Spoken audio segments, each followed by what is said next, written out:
Bonjour à toutes et à tous et bienvenue dans Fire Pulse, notre série de webinaires en direct consacrée à rendre l'automatisation de l'impression concrète, réaliste et plus facile au quotidien. Je suis Johanna Portella, votre animatrice.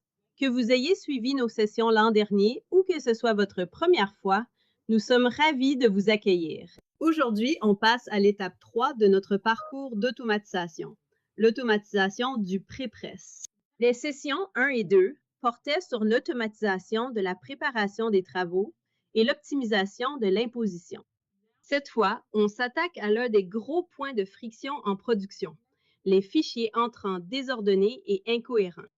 Vous verrez comment l'automatisation du pré-presse transforme automatiquement des PDF hétérogènes en travaux prêts à imprimer avec moins de corrections manuelles, moins d'erreurs et une production qui avance. Comme toujours, ce sera court, concret, avec plein d'exemples terrain à appliquer tout de suite. Mais avant de commencer, quelques pas pratiques. Les micros sont coupés pour garder un son clair, mais dites-nous bonjour dans le chat et d'où vous vous connectez. Et posez vos questions dans le panneau QLR. On y répondra en direct à la fin.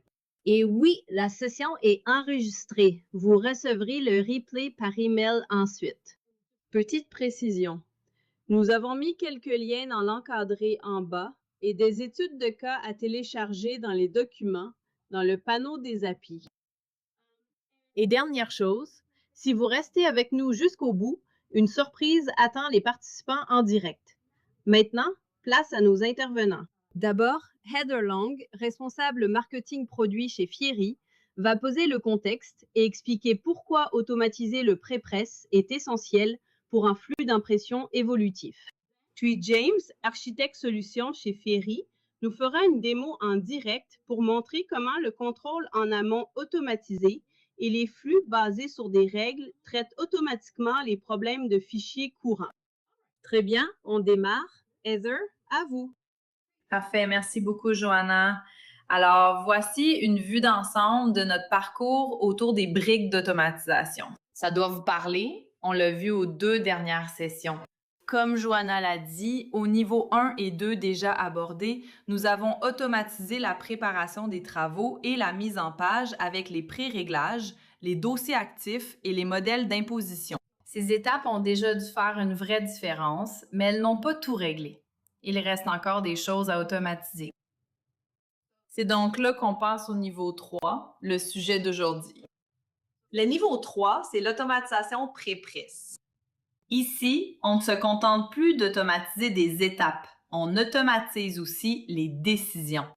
L'objectif, c'est d'obtenir des travaux prêts à imprimer en un clic en supprimant les choix répétitifs et les réglages manuels. Quand on a commencé à échanger avec des imprimeurs, on a vu où le temps et l'argent se perdaient le plus souvent. Les fichiers arrivent incohérents ou incomplets. Les opérateurs doivent intervenir, contrôler et inspecter les travaux à la main, puis corriger toujours les mêmes problèmes. Ajouter les validations et ça devient vite de longues chaînes d'emails, avec le statut du job à suivre partout. Les travaux peuvent aussi partir vers le mauvais flux. Et si un souci de fichier passe à travers, il faudra reprendre plus tard en production, ce qui coûte encore plus cher. Bref, la pré-presse est indispensable, mais pas forcément manuelle.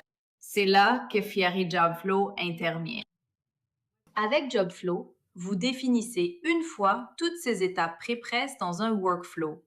Ensuite, chaque travail du même type suit le même chemin avec des résultats cohérents.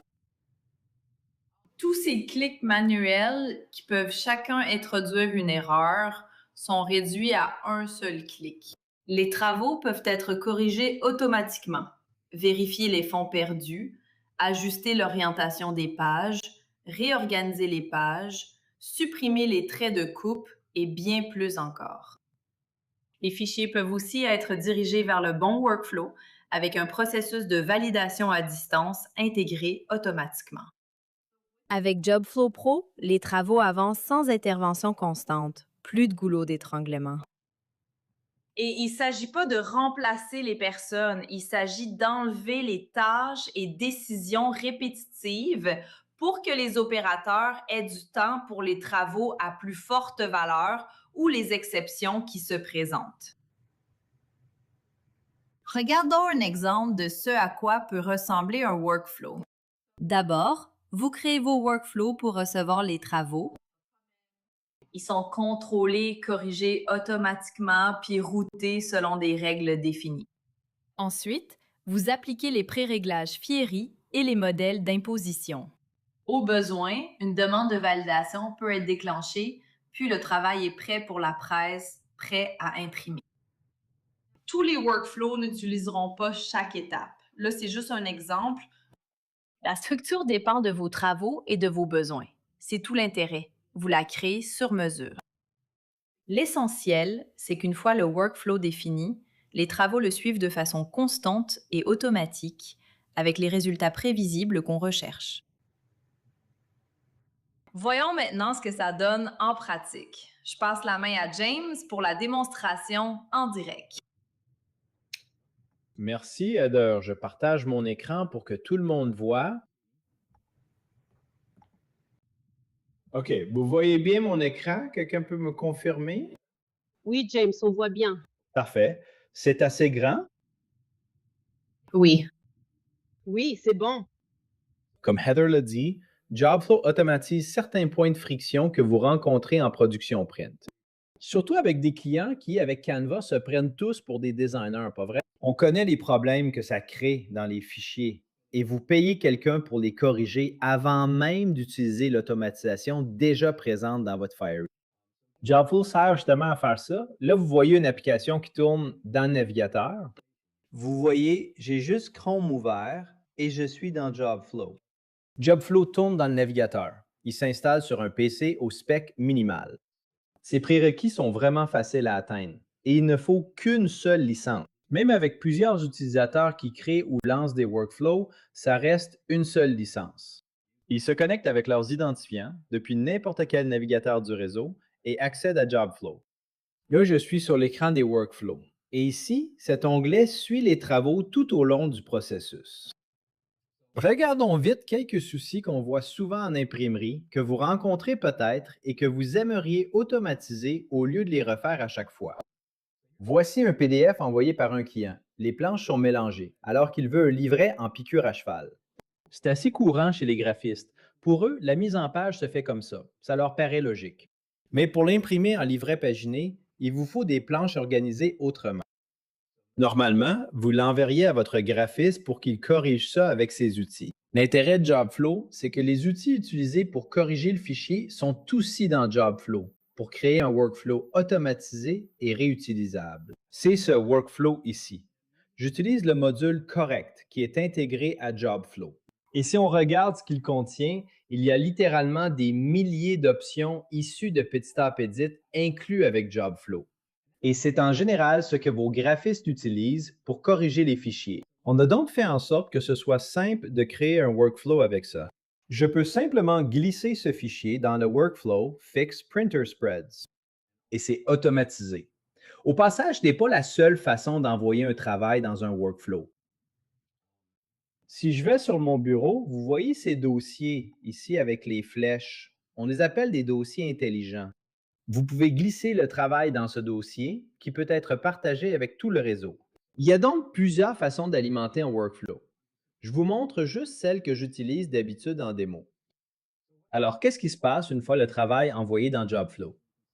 Vous voyez, 1 seconde, un service n'est pas lancé.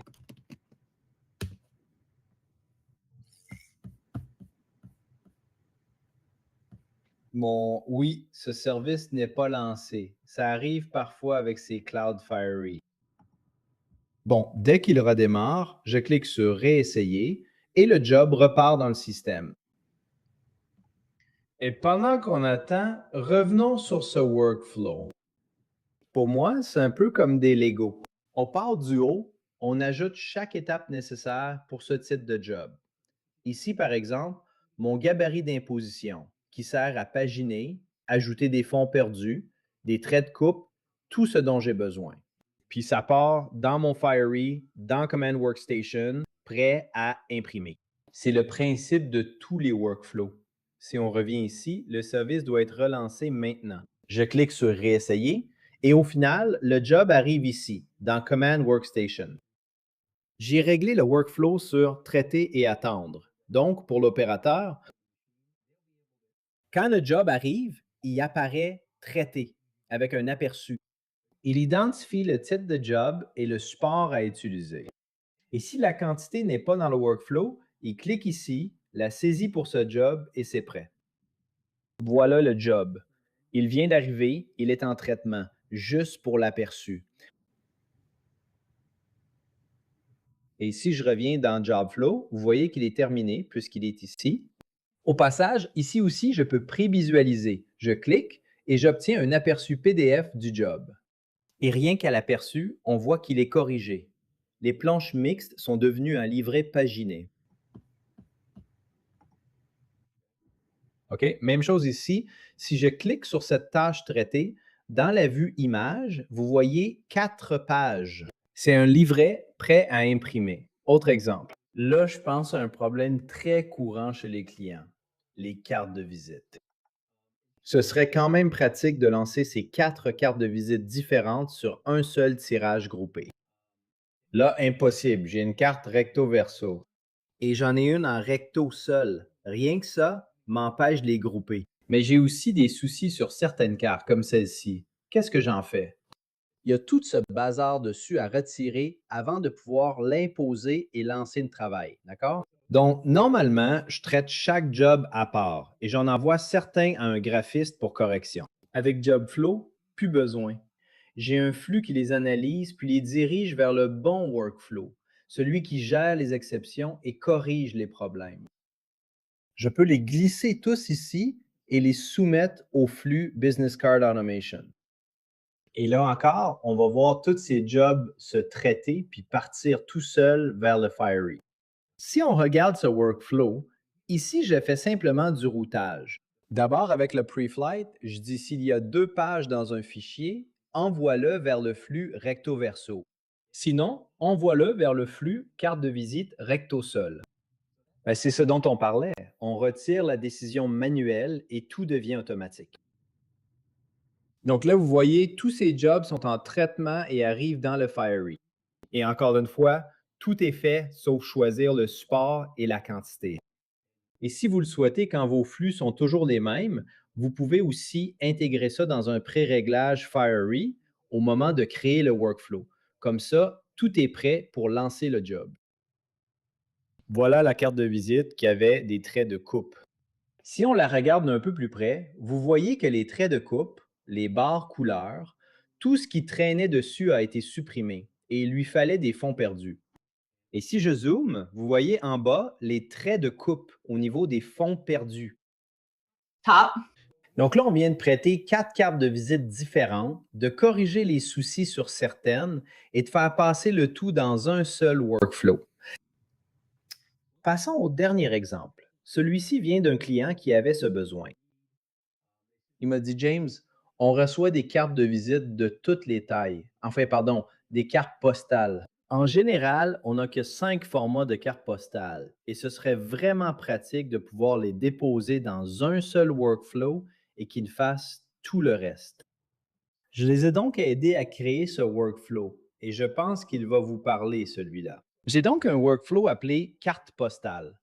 Mon contrôle en amont dit si le fichier correspond à ce 6x4 et qu'il n'a pas de fonds perdus, envoie-le vers 6x4 sans fonds perdus. Vous voyez, j'ai aussi du 6.9, du 6.11 et je répète la même logique parce qu'il reçoit des cartes avec et sans fonds perdus. C'est donc un gros workflow de routage. Il prend les décisions selon le fichier, corrige ce qui ne va pas, puis l'envoie au Fiery prêt à imprimer. Donc, si je prends ces 6 fichiers et que je les dépose simplement dans mon workflow carte postale, il va refaire les mêmes étapes, d'accord? Il va l'analyser, l'envoyer vers le bon workflow, puis appliquer le bon gabarit d'imposition. Il ajoutera des fonds perdus s'il en manque et s'il en faut. Sinon, il n'en ajoutera pas. Puis il déposera toutes ces cartes postales dans mon Fiery, prêtes à imprimer. Et vous voyez, il y en a déjà une ici. Jobflow vous permet donc, comme Heather l'a dit, d'automatiser non seulement la mise en page, mais aussi les décisions de routage vers le bon workflow, tout en corrigeant les problèmes des fichiers que vous auriez normalement dû envoyer à quelqu'un pour les traiter à la main avant même d'arriver à cette étape. Jobflow sert donc à automatiser cette partie de votre activité. Je le dis souvent aux clients, le but, ce n'est pas de corriger tous vos jobs. Vous avez 5 ou 10 travaux qui reviennent chaque semaine, chaque mois et qui ne changent jamais. C'est un job récurrent avec la même mise en page et les mêmes problèmes. Alors pourquoi ne pas créer un workflow qui les corrige? Voilà, ça réduit énormément le travail manuel. Vous voyez ici un 6.4, un 6.9. Là encore, certains avaient des fonds perdus, d'autres non, et mon imposition est faite. C'est prêt à imprimer. Voilà, je vais m'arrêter là, Heather. Super, merci beaucoup, James. Je veux vraiment le redire. L'objectif n'est pas de remplacer les gens ni leur rôle, mais d'automatiser les décisions de routage des travaux pour leur libérer du temps sur d'autres tâches. C'est vraiment parlant. OK, parfait, voilà. Alors, récapitulons pourquoi c'est important pour vous.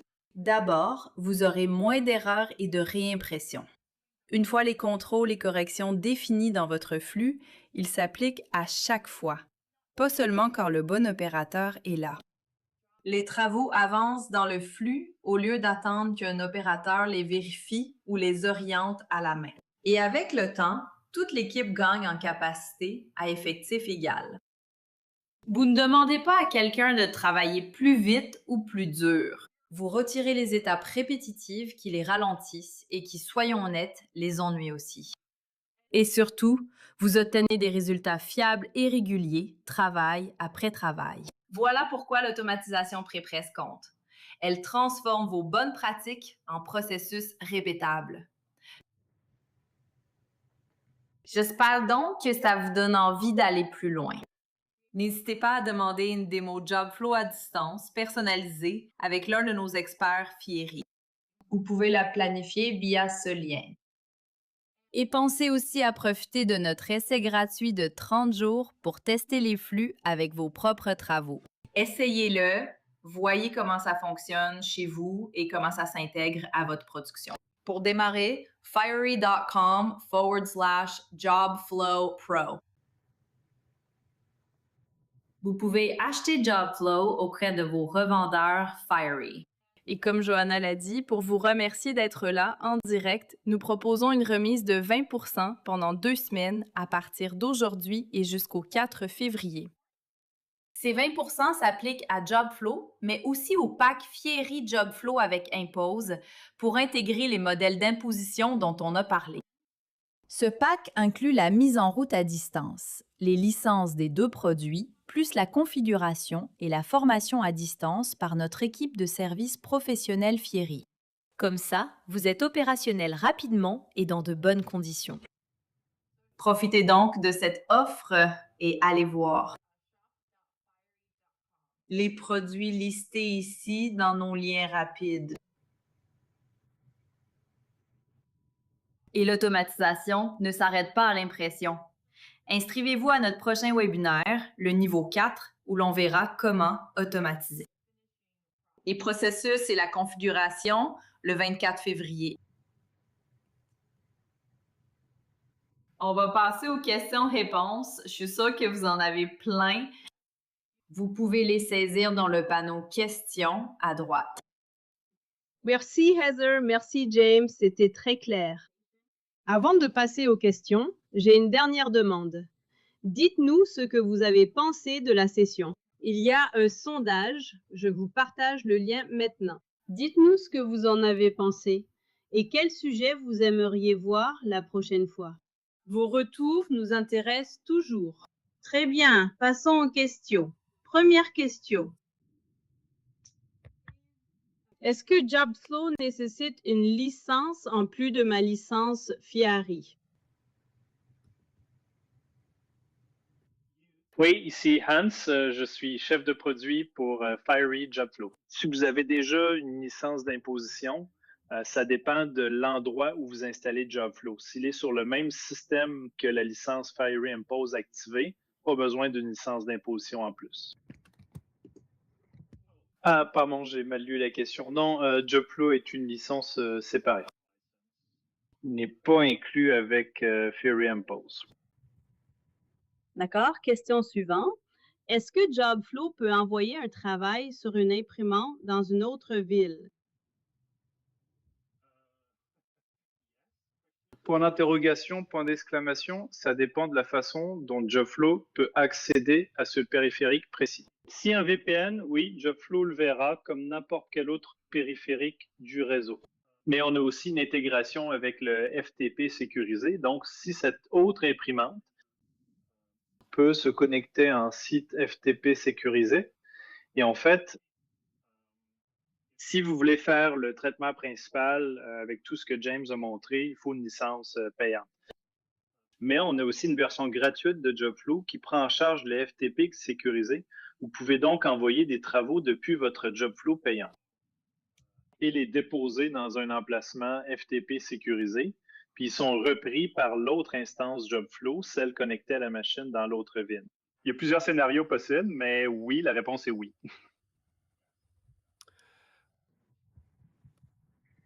Parfait. Et en quoi ce système est différent de FreeFlow? Oui, j'ai répondu. En gros, les deux font la même chose. Enfin, il n'y a pas de miracle. Les workflows concurrents et Fiery JobFlow couvrent globalement les mêmes besoins. La vraie différence, c'est l'intégration très poussée avec vos équipements Fiery, que ce soit Xerox, Konica Minolta, Ricoh, Fuji, Xerox ou autres. L'intégration avec ces systèmes est vraiment transparente. Et bien sûr, ça vaut aussi pour le grand format. Avec Fiery XF, JobFlow peut aussi se connecter à ces machines. Et plus généralement, hein, si vous voulez démarrer avec JobFlow, comme beaucoup d'ateliers qui doivent encore le faire, la prise en main est plus simple. On arrive plus vite à un workflow opérationnel, alors que FreeFlow a une courbe d'apprentissage plus raide. Et pour compléter, Hans, JobFlow est conçu pour se connecter directement à nos serveurs Fiery. On peut donc récupérer les pré-réglages et les paramètres qui s'y trouvent et intégrer sans friction nos modèles Fiery Impose. Donc, si vous avez déjà Fiery dans votre atelier, ça fait partie de notre suite globale de flux de production et tout s'intègre de façon fluide. Oui, et à propos des modèles, j'ai une question. J'utilise des modèles, c'est réglé. Quelle est la différence? Alors, je crois que j'ai déjà répondu à José. Il pose la question côté opérateur, je pense. Donc, JobFlow est différent. Les modèles, c'est bien pour la mise en page, mais souvent, le problème, c'est le fichier. Mauvaise orientation, fonds perdus manquants, police non incorporée. Des fichiers soi-disant prêts à imprimer peuvent avoir un tas de soucis. Votre modèle d'imposition peut être parfait. Si le fichier de départ est mauvais, vous n'aurez pas le bon résultat. C'est ça la différence avec JobFlow. Justement, à propos des fonds perdus, j'ai une question. Comment les ajoutez-vous si le fichier n'en a pas au départ? Est-ce que ça l'agrandit? Non, ça ne redimensionne pas le fichier. Ce serait pas une méthode très efficace pour créer du fond perdu, même si, soyons clairs, ça c'est déjà fait. La technologie qu'on utilise aujourd'hui permet plusieurs méthodes. On peut prolonger les pixels du bord sur la largeur du fond perdu, ou bien faire un essai miroir, prendre les pixels à l'intérieur du bord et les refléter dans la zone qui doit déborder. Je sais qu'on nous demande souvent si on peut utiliser des modèles d'images d'IA générative pour faire la même chose. On regarde ça de près. Après, je me demande vraiment si ce serait si efficace. Ça prend du temps à générer pour quelque chose qui, au final, sera coupé. Donc, je suis pas sûr que ça règle vraiment le problème. Donc, si vous voulez me contacter pour partager votre avis ou vos idées là-dessus, je suis vraiment preneur. J'ai encore une question. Dans la démo, vous envoyez tout vers la même imprimante. Si mon atelier en a 4, est-ce que je peux choisir où envoyer les travaux?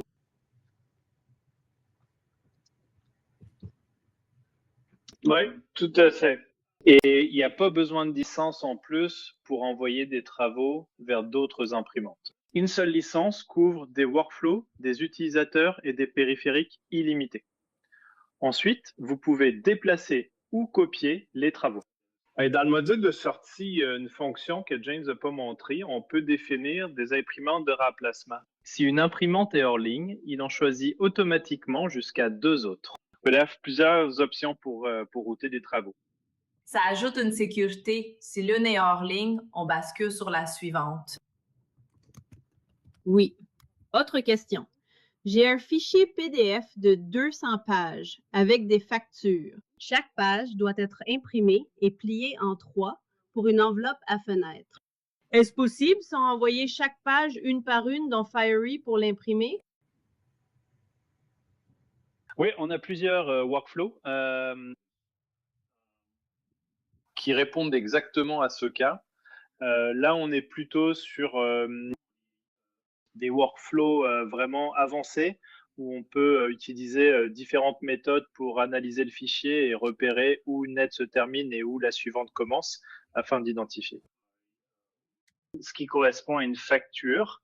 Avec un peu de personnalisation, Jobflow peut analyser un PDF qui compte parfois des milliers de pages.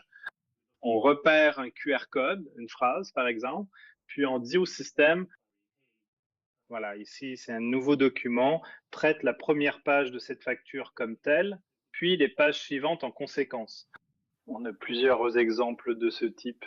Si ça vous intéresse, contactez-nous, on vous mettra en relation avec les bonnes personnes qui ont déjà intégré ces workflows de nombreuses fois. Alors, j'ai une question ici de quelqu'un de très calé en technique. Quelle est la différence entre Jobflow Pro et Jobflow? C'est le mot pro. Non, plus sérieusement, pour expliquer, on est sur le point de lancer Jobflow Pro qui va coexister avec Jobflow. Si vous n'avez pas encore démarré avec les workflows, si vous êtes en train de décider d'investir dans leur installation et leur configuration, je vous conseille de commencer par Jobflow. La courbe d'apprentissage est beaucoup plus douce qu'avec Jobflow Pro. Jobflow Pro vise plutôt les environnements à gros volume, jeu d'encre haute vitesse, production industrielle. Et avec le temps, on réduira cette courbe pour arriver au même niveau que Jobflow. Mais si Jobflow Pro vous intéresse, contactez-nous. On vous mettra volontiers en relation avec les bonnes personnes pour une démo. Et Jobflow, c'est seulement pour le numérique ou aussi pour l'impression feuille à feuille?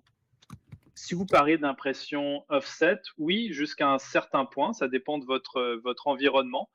Ça dépend aussi du format de feuille que vous imprimez, mais sans entrer trop dans le détail, la réponse est Oui, très bien.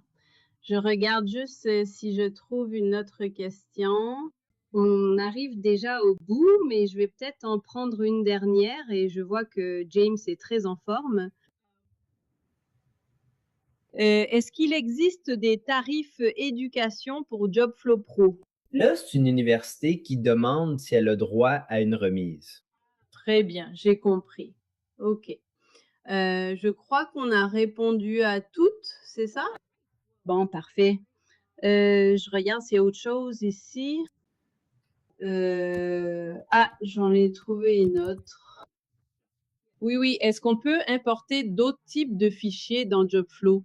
Par exemple, InDesign ou... Oui. Alors, InDesign n'est pas pris en charge. En revanche, on prend bien les images, évidemment, les PDF, le PostScript, les documents Office. Et si besoin, on a aussi créé des modules personnalisés pour convertir d'autres formats, comme du PCL vers du PDF. Illustrator, oui, parce qu'aujourd'hui, Adobe l'enregistre un peu en douce comme une sorte de PDF amélioré. Donc, on peut importer un fichier Illustrator et s'il est au format PDF, il sera traité comme un PDF. InDesign, en revanche, pas vraiment. Il y a plusieurs contraintes de licence avec Adobe pour automatiser le traitement des fichiers InDesign. Parfait. Eh bien, je crois qu'on a fait le tour. Merci à tous d'avoir été avec nous aujourd'hui. Comme vous le savez, on se retrouve le 24 février pour la prochaine session Alors inscrivez-vous et revenez pour une nouvelle démo. Et une session de questions-réponses. Merci d'avoir été là aujourd'hui. Merci James, Heather et Hans, et à la prochaine. Merci à tous. Super session. Merci à tous. À tous.